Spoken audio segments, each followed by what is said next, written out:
선한 목자, 우리에게 아주 익숙한 그런 표상입니다. 성서의 세계에서 이 표상은 아주 일반화되어 있습니다. 통치자나 지도자, 나아가서는 하나님을 그렇게 표상하고 있습니다. 그리고 그것은 예수님에게까지도 계속해서 연장이 됩니다. 오늘날 우리가 흔히 얘기하는 목회 또는 목사라는 말 역시 그것이 뜻하는 바를 이렇게 그대로 이어받고 있다고 할 수 있습니다. 비단 이렇게 성서의 세계에서뿐만이 아닙니다. 고대 바빌론에서도 고대 이집트에서도 이런 표상은 흔히 등장합니다.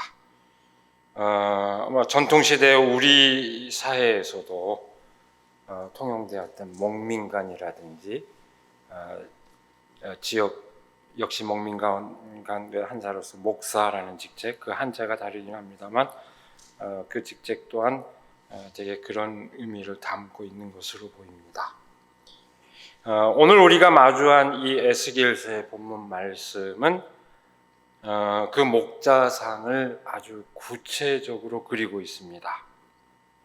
오늘 우리가 읽은 이 본문 말씀에만 한정되는 것이 아니라 사실은 에스겔서 34장 전체가 이 목자상, 예언자 에스겔이 그리고 있는 목자상을 표현하고 있습니다. 그것은 한편으로는 통치자들을 나타내기도 하고 오늘 우리가 읽은 본문 말씀에서처럼 진정으로 선한 목자로서 하나님을 나타내기도 합니다. 오늘 우리가 읽은 이 말씀의 한정에서 그 말씀의 내용을 한번 주목해 볼까요? 오늘 본문 말씀에서 예언자 에스겔은 선한 목자로서 하나님께서 그 백성에게 베푸실 일을 선포하고 있습니다. 이 말씀은 정확하게 바로 앞에서 선포한 악한 목자들, 다시 말해서 이스라엘의 그 통치자들을 향한 질책과는 정면으로 이렇게 대비가 되고 있습니다. 백성을 잘못된 길로 이끈 목자들과 달리 하나님께서는 친히 그 백성을 바른 길로 이끄신다 하는 그런 선포입니다. 먼저 본문 말씀은 흩어진 이스라엘의 양떼를 불러 모아 자기 땅에서 먹고 마시게 하겠다고 합니다. 캄캄하게 구름 낀 날에 흩어진 모든 곳에서, 그 모든 곳에서 내 양떼를 구하여 내겠다. 여러분, 여기서 캄캄한 날에 흩어졌다는 것은 특별한 역사적 사건을 환기하고 있습니다. 바로 주전 587년에 유다 왕국이 멸망한 그 사건을 말합니다. 그 이후 이스라엘 백성은 곳곳으로 흩어졌습니다. 유다 왕국을 멸망시킨 바빌론으로 포로로 잡혀갔을 뿐만 아니라 이집트와 그 밖의 다른 지역으로도 뿔뿔이 흩어졌습니다. 오늘날 소위 얘기하는 디아스포라 유대인, 흩어진 유대인이 본격적으로 시작되는 그 시점입니다. 그렇게 흩어진 백성을 다시 불러 모아 자기 땅에서 살게 하겠다는 것입니다. 예언자 에스겔은 지금 바빌론의 포로로 붙잡혀가 있는 상태에서 이 예언을 선포하고 있습니다. 그렇게 포로로 붙잡혀가서 마치 죽은 것과 다름없는 그런 삶을 살고 있는 백성에게 진정한 삶의 희망을 선포하고 있는 것입니다. 그 소망의 선포, 그 희망의 선포는 우리가 잘 아는 이어지는 에스겔서 37장의 내용이 어떤 것입니까? 마른 뼈들의 환생. 뼈들이 다닥다닥 다시 붙고 살이 붙고 생기가 돌아서 다시 되살아나는 뼈들의 그 환생을 선포하고 있는 그 대목에서 더욱더 극대화됩니다. 오늘 본문 말씀은 말하자면 그 희망의 일종의 이정표라고 할까요? 장차 선한 목자의 인도를 받아서 새롭게 거듭날 그 백성의 아름다운 삶을 선포하고 있습니다.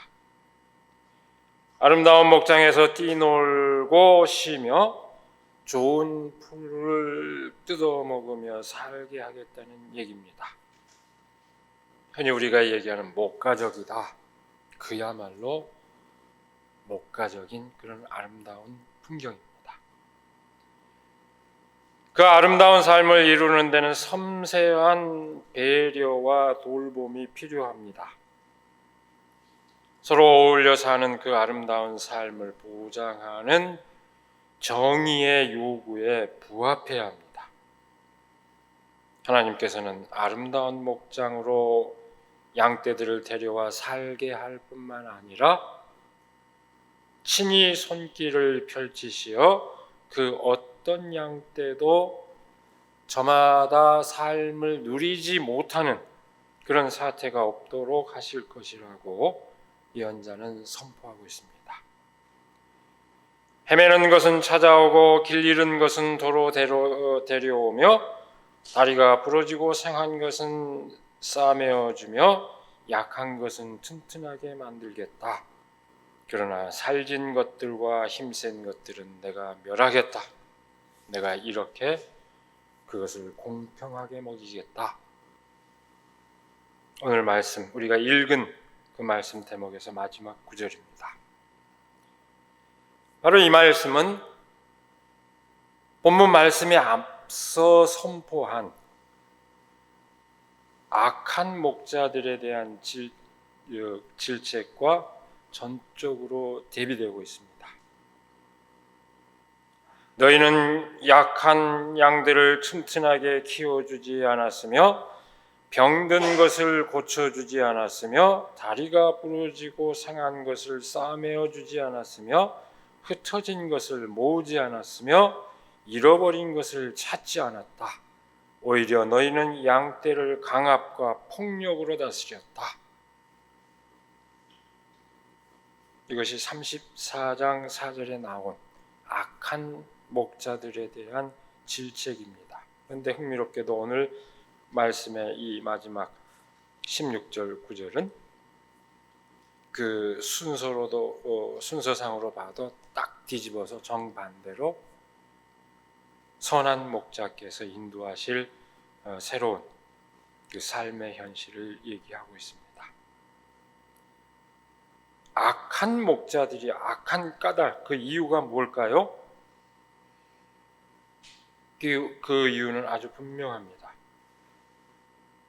그 까닭은 바로 사회적 약자들을 돌보지 않은 것입니다. 그것이 악한 이유입니다.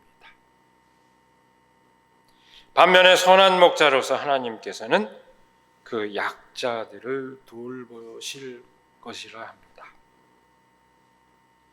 바로 여기에서 예언자는 성서에서 아주 집요하고도 일관된 아주 중요한 통찰을 보여주고 있습니다.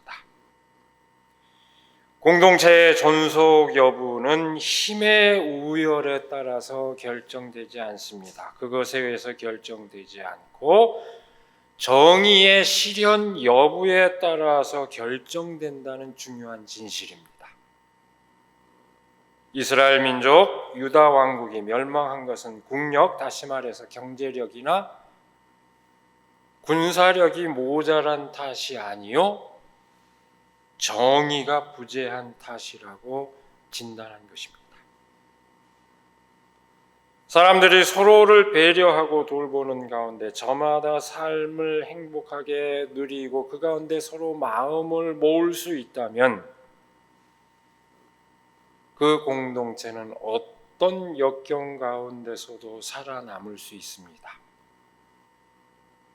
반면에 강요된 힘에 따라서 마지못해 복종하고 또한 힘없는 사람은 끊임없이 배제되는 그런 사회라면 그 사회는 자멸에 이를 수밖에 없습니다. 파멸에 이르게 됩니다.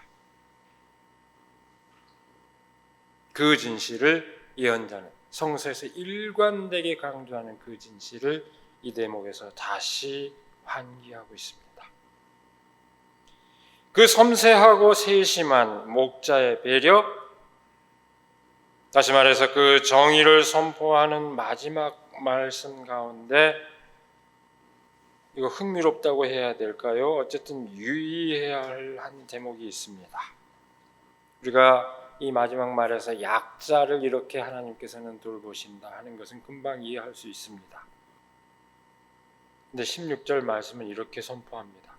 그러나 살진 것들과 힘센 것들은 내가 멸하겠다. 내가 이렇게 그것들을 공평하게 먹이겠다. 여러분 느낌이 어떻습니까?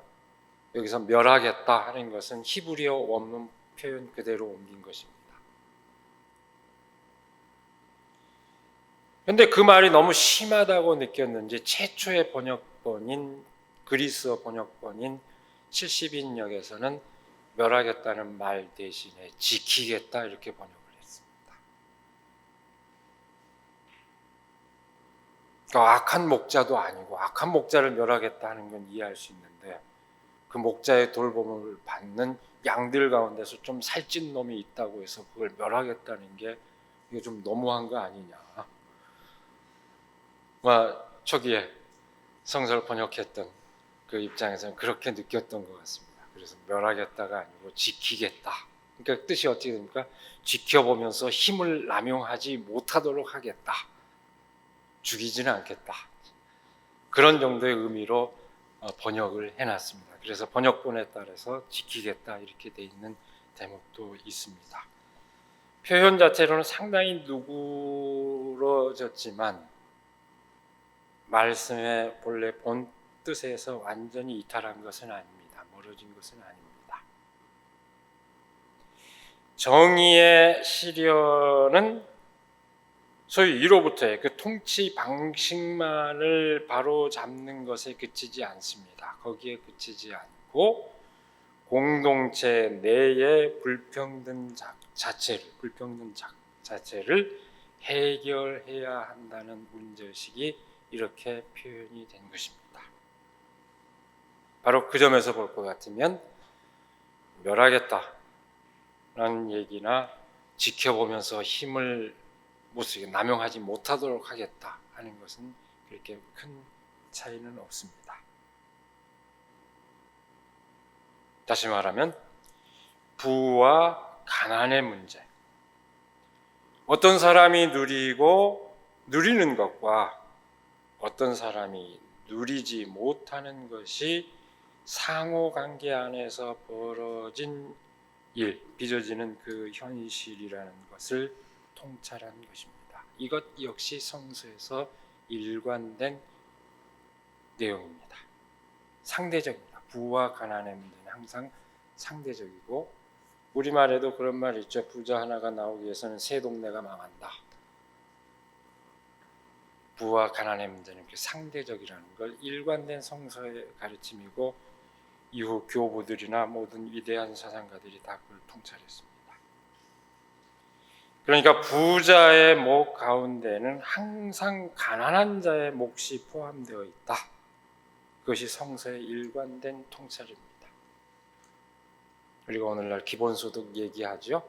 다 그것이 성서의 맥락에서 이렇게 보면 다 그것이 이런 점에서 타당성을 갖는 것입니다. 내가 누리는 것에는 누군가의 희생이 항상 포함되어 있다는 인식, 성서가 일관되게 강조하는 관점입니다. 그렇게 누리는 사람은 그 책임을 통감해야 합니다. 이 말씀은 정의의 실현, 공평의 실현은 그렇게 공동체 구성원 내에 책임을 동반한다는 것을 일깨워주고 있습니다. 그때 비로소 아름다운 공동체는 실현되는 것입니다.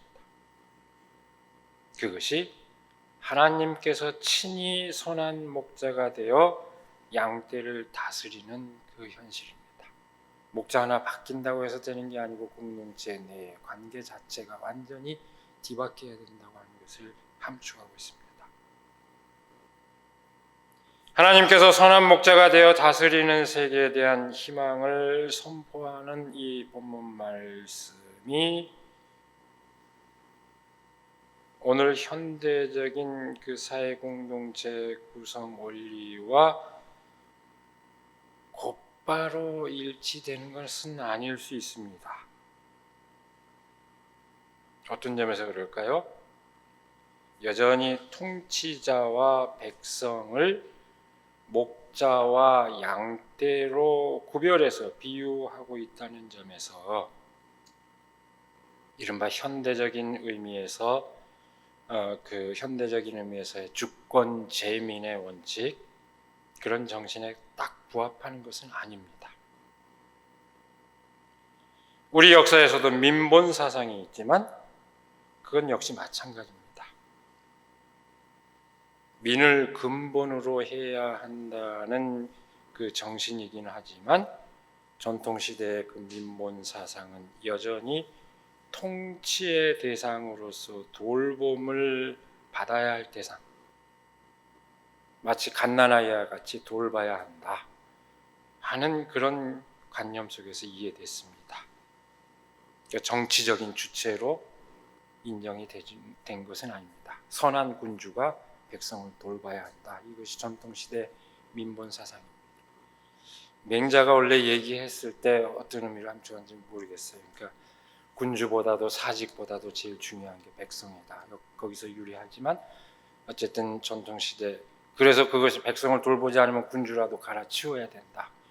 거기서 역성혁명 개념이 나오긴 하는데요. 전통시대의 그 민본 사상은 그럼에도 불구하고 굉장히 제한적으로 이해됐습니다.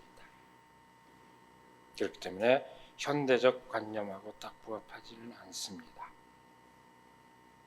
근데 정치철학자, 유명한 이태리의 정치철학자 그람시는 현대의 군주는 정당이다. 특별한 개인이 아니고 현대의 군주를 정당에 비유하기도 했습니다. 그것은 주권자인 민으로부터 위임받은 권한을 정당하게 행사해야 한다는 그 현대의 정치적 이상을 표현한 것입니다. 바로 그런 점에서 그런 현대적인 우리가 관념을 갖고 대할 때 선한 목자의 선의에만 의존하는 고대적인 관념이 바로 그 현대적인 정치 개념과 그대로 부합할 수는 없습니다. 그럼에도 불구하고 오늘 본문 말씀은 지속 가능한 공동체, 아주 중요한 구성 원리를 분명하게 제시하고 있다는 점에서 이후 모든 공동체적 삶의 대안을 자극하는 그런 상상력의 원천이 되어 왔습니다.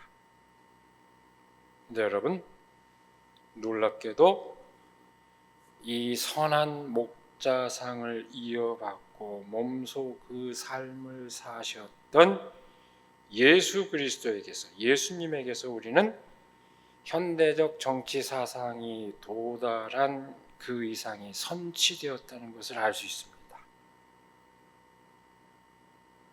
어떤 점에서 그럴까요?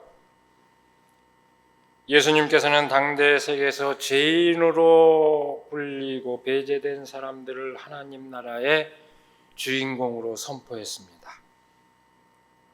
그뿐이 아닙니다. 마태복음 25장을 보면 예수님께서는 지극히 보잘것없는 사람 하나에게 한 것이 곧 내게 한 것이다 이렇게 선포했습니다. 제후 심판에 관한 그 말씀은 사실 오늘 에스겔서의 말씀 맥락에 그대로 상응합니다.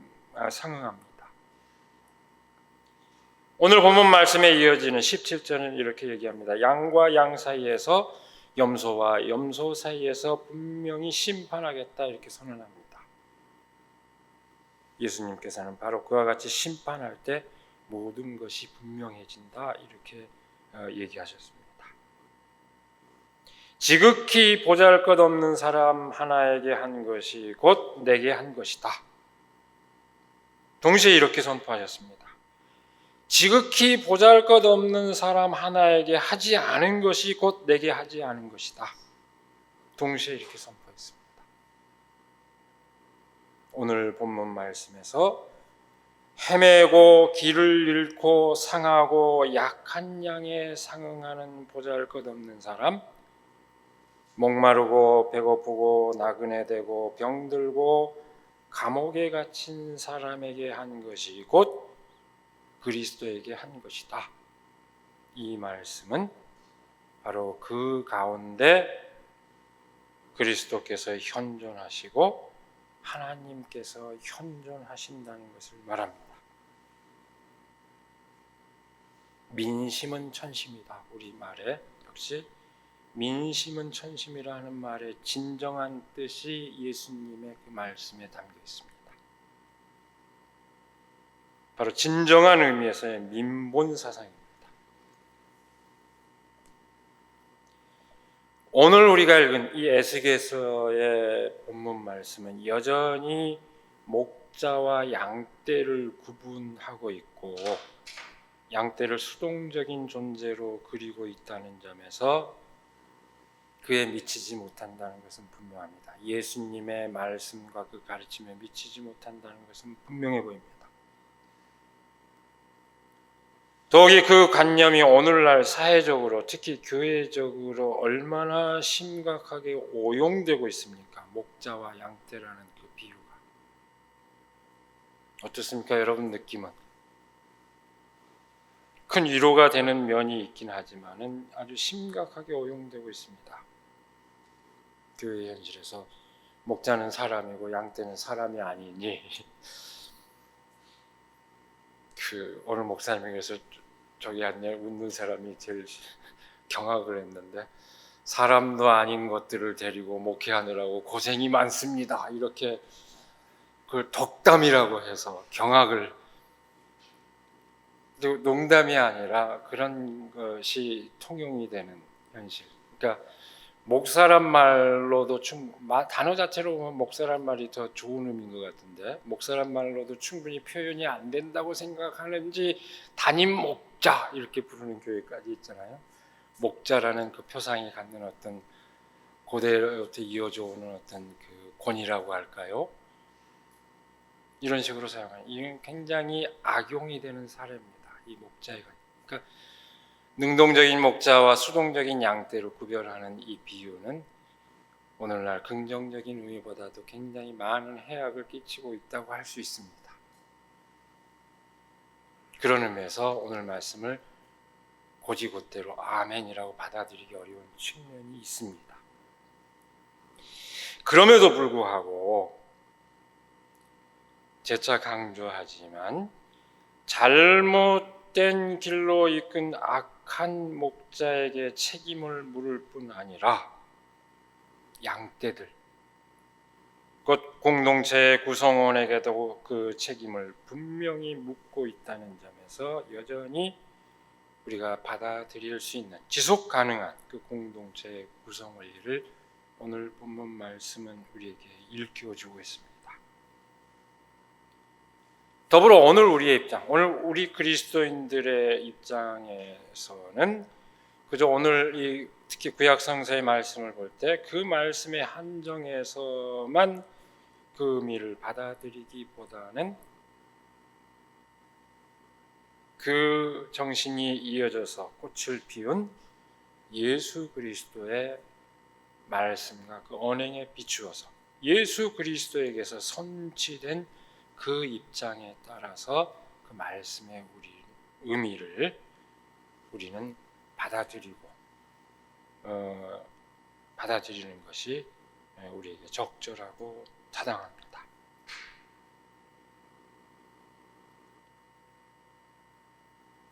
오늘은 마침 우리 교단에서 제정한 4.19 혁명 기념주일입니다. 동시에 우리 교단뿐만이 아니라 많은 교회들이 함께 지키고 있는 장애인 주일이기도 합니다. 우리가 전통적인 교회 절기만을 지키는 데 그치지 않고 우리 역사에서 중요한 사건, 그리고 우리 사회에서 기억해야 할 중요한 관심사와 관련해서 특별한 절기를 지키는 이유가 무엇일까요? 그것은 우리의 역사 안에서, 우리의 일상의 삶 안에서 우리의 믿음을 구체화하여야 한다는 그런 뜻을 담고 있습니다. 4.19 혁명은 잘못된 통치자와 그 체제에 저항하여 분연히 일어서 민주주의를 이루고자 했던 역사적 사건입니다. 분단 이후 숨죽였던 민중들이 3.1 만세 혁명 때 일어났던 것과 같이 다시 일어선 사건이었습니다. 그리고 이후 진정으로 민이 주인이 되는 그런 사회를 향한 그 열망의 지속적인 원천이 되고 있습니다. 그 역사적 사건의 의미를 기리는 것과 장애인 주일이 겹친 것 또한 저는 그 의미가 절묘하고 각별하다고 생각합니다. 우리 사회 어떤 사람도 불편함을 겪어서는 안 된다는 것을 다시 한번 일깨우고자 하는 그런 뜻을 지니고 있습니다. 이 장애인 주일은 그런 의미를 갖고 있습니다. 단도직입적으로 얘기를 하자면 장애를 가진 분들이 불편함이 없는 사회는 그와 다른 사람들에게 불편함을 주는 것입니까? 아닙니다. 오히려 더 편하게 해주는 사회라는 것을 우리는 새삼 새겨야 할 것입니다. 전 긴 얘기 하지 않고 이 대목에서 딱 한 가지 얘기하고 싶은, 마음에 걸려있는 얘기를 한 가지 하고 싶은 것이 있습니다. 이 교회당을 지어놓고 가장 아쉬운 점이 있습니다. 여러 가지 어려움을 겪으면서도 최선을 다했기 때문에 다 감사합니다만은 내내 걸려있는 아쉬운 점이 있습니다. 딱 하나로 꼽는다면 장애인 화장실을 만들기는 했지만 완벽하게 갖추지 못한 점입니다. 우리가 그 중간에 또 논의도 했었죠. 그 어떻게 해서든지 제대로 했어야 되는데 그러지 못한 것이 저로서는 지어놓은 이후부터 계속 탁 걸려있는 문제 가운데 하나입니다. 제가 평소에 다른 글에서도 그 교회를 짓기 전에도 교회당은 이렇게 해야 된다라고 말을 다 해놓고도 그래서 만든다고 만들었는데 저렇게 불완전하게 해놔서 내내 걸려 있습니다. 저 스스로도 이율배반적이고 굉장히 그 상징적이고 실질적인 의미를 갖는 것인데, 상징적일 뿐만 아니라 실질적인 의미를 갖는 것인데 그걸 제대로 못 해놓은 것이 내내 걸립니다. 오늘 본문 말씀은 그저 선한 목자를 기대하기보다는 그 선한 목자와 더불어 살아가는 아름다운 삶을 누리기 위해 저마다 감당해야 할 몫이 무엇인지 깨닫게 해줍니다. 우리 사회가 보다 나은 사회를 지향하는 그 여정에서 우리 스스로가 감당해야 할 몫이 무엇인지 우리 교회가 진정으로 그리스도의 몸으로서 그 몫을 다하기 위해 우리 한 사람 한 사람이 어떤 몫을 감당해야 하는지, 우리에게 결여된 것이 무엇인지 오늘 말씀은 우리를 다시 되돌아보게 해줍니다. 그 말씀의 뜻을 다시 새기는 가운데 저마다 감당해야 할 몫을 맡아서 진정으로 아름다운 삶을 누리게 되기를 이 시간에 간절히 기원합니다. 기도하겠습니다. 오늘도 우리를 불러주셔서 말씀의 의미를 다시 새기고 우리의 삶의 자세를 다시금 가다듬게 하여 주심을 감사드립니다. 진정으로 선한 목자 되시는 하나님께서 친히 우리 가운데 임하셔서 우리가 정말로 아름답고 푸른 그 목장에서 좋은 것들을 누리기를 간절히 소망합니다. 간절히 바라는 저희들 가운데 오셔서 저희들이 그 삶을 누릴 수 있도록 인도하여 주시옵소서. 그러나 동시에 그 아름다운 삶을 누리기 위해서 우리들 한 사람 한 사람이 감당해야 할 몫이 무엇인지 또한 이 시간 새삼 새기게 하여 주시옵소서.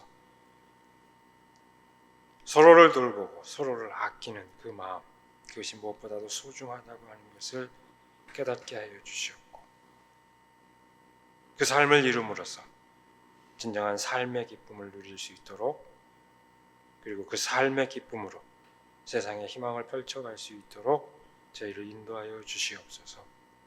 우리 주 예수 그리스도 이름으로 기도드리옵나이다. 아멘.